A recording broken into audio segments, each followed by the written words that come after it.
নির্বাচনের মাঠে উত্তাপ বাড়ছে, আর সেই উত্তাপ এবার ছড়িয়ে পড়ল নিজ দলের ভেতরেই।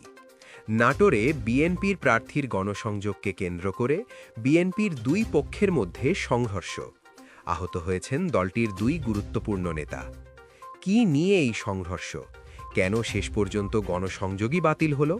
চলুন জানি বিস্তারিত। শনিবার নাটোরের বড়াইগ্রাম উপজেলার আহম্মদপুর বাজারে নাটোর ৪ আসনের বিএনপি প্রার্থী আব্দুল আজিজের গণসংযোগকে কেন্দ্র করে উত্তেজনা ছড়িয়ে পড়ে। গণসংযোগ শুরুর আগেই বিএনপির দুটি গ্রুপের মধ্যে শুরু হয় কথা কাটাকাটি, যা এক পর্যায়ে রূপ নেয় সংঘর্ষে।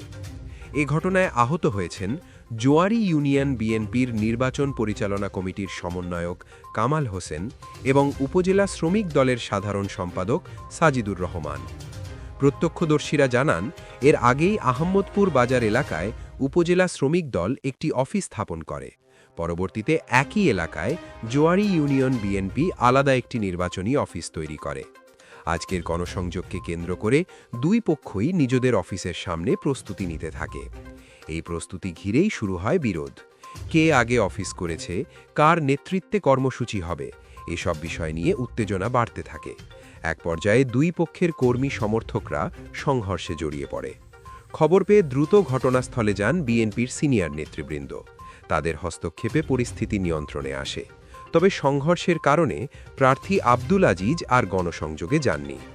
এ বিষয়ে বড়াইগ্রাম থানার ভারপ্রাপ্ত কর্মকর্তা আব্দুস সালাম জানান, খবর পেয়ে দলটির সিনিয়র নেতারা ঘটনাস্থলে গিয়ে পরিস্থিতি শান্ত করেন।